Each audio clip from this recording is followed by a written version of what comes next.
What if the paranormal investigator who tried to protect you became the very thing he warned you about? Pause. Pause on July 7, 2016. India's most renowned paranormal investigator, Gaurav Tiwari, was found dead in his bathroom.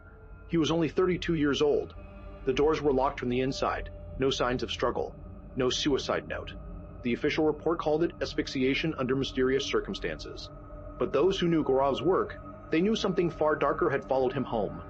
Gaurav Tiwari wasn't just any investigator. He was the founder of the Indian Paranormal Society, trained by international experts and had investigated over 6,000 cases across the world.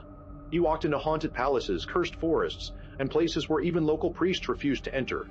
He documented everything. His files contained evidence that most people would never believe, and some cases that were never meant to be solved. Tonight, we're opening 3 of those cursed files. 3 investigations that Gaurav himself admitted kept him awake at night. 3 cases that remain unsolved, and perhaps unsolvable. Girandrishan, Case 1. The first file is labeled Bengar Fort, the Eternal Curse. Bengar Fort, the Eternal Curse. Bengar, Rajasthan. Legally prohibited to enter after sunset by the Archaeological Survey of India. The only haunted location in India with an official government warning. Gaurav investigated this fort multiple times between 2011 and 2015, and each visit left him more disturbed than the last. In his personal notes, he wrote, "The energy here doesn't just watch you, it follows you home." During his final investigation in 2015, Gaurav's team captured EVP recordings of a woman's voice speaking in ancient Hindi, begging someone to break the mirror. When they enhanced the audio, they heard something chilling in the background. Gaurav's own voice responding to her. But Gaurav was standing silent during that recording. He never spoke those words. The fort is said to be cursed by a tantric wizard who, rejected by a princess, condemned the entire city to destruction. Every resident died overnight. No one has lived there for over 400 years. Gaurav believed the curse wasn't just history. It was still active, still claiming victims. He collected testimonies from 5 security guards who resigned after experiencing the same nightmare. A faceless woman in royal attire, standing at the end of their beds, pointing at them.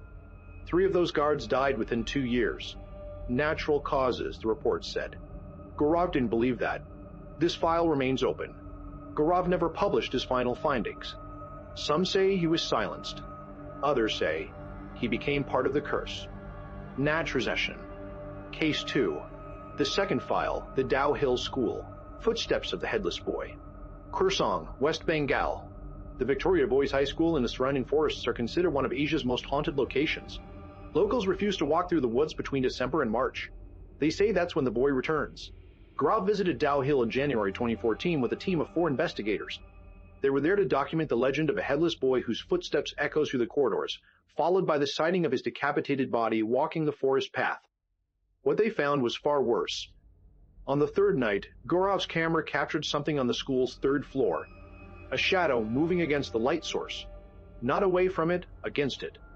Physically impossible. When they reviewed the footage, they heard children whispering in Bengali. "He's watching the one with the cross." Gaurav wore a cross necklace. He never took it off. That same night, one of his team members, Rajiv Mehra, suffered a complete psychological breakdown. He was found in the basement, carving symbols into his arms, speaking in a voice that wasn't his own. He kept repeating, "The boy wants his head back. He'll take yours instead." Rajiv was hospitalized. He never spoke about what happened. He left the field entirely. Gaurav's file on Dow Hill contains 47 pages of witness statements, all describing the same entity, a child between 8 and 10 years old, wearing a school uniform from the 1940s, always seen just before someone in the area dies. Gaurav wrote in his final entry, "I don't think this is a residual haunting. This is intelligent. This is hunting." The case remains unsolved. The school still operates. The deaths continue. Transition Case 3. The 3rd and final file is the one Gaurav never wanted to open again. The GP block possession, Meerut 2015. The GP block possession, Meerut 2015. A family of 4 in Meerut contacted Gaurav after experiencing violent poltergeist activity. Furniture moving on its own. Stones raining inside locked rooms. And worst of all, the youngest daughter, 11-year-old Anaya, began speaking in multiple voices, claiming to be spirits who died in that house decades ago. Gaurav arrived with his team and immediately felt what he described as pure malevolence. He performed multiple cleansing rituals, documented possession-like behavior, and tried to communicate with whatever was tormenting this family. During one session, Anaya, while in a trance state, turned to Gaurav and said, "You've been marked. They're already inside your home. Shh. Gaurav's wife, who never believed in the paranormal, later testified that after Mir, Gaurav changed. He became paranoid. He heard whispers. He saw shadows in their apartment. He told her, just days before his death, "I brought something back, and it won't leave." The Mirrett family eventually abandoned their home. Anaya recovered, but refuses to speak about what she experienced. Gaurav's investigation file was found open on his desk the night he died. The last page contained a single handwritten line. "It knows my name now." Knows my name now. Kayla Max. Gaurav Tiwari dedicated his life to uncovering the truth about the paranormal. He walked into darkness so others could stay in the light. But some doors, once opened, can never be closed.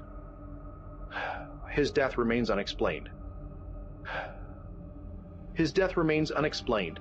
His files remain unsolved. And somewhere, in the shadows of the cases he investigated, something may still be waiting. Final CTA. If you want to dive deeper into Gaurav Tiwari's unsolved cases, explore the evidence he left behind, and uncover the mysteries that claimed his life. Subscribe now. Join our investigation. Because some stories don't end. They're just waiting for someone brave enough to continue them. Will it be you?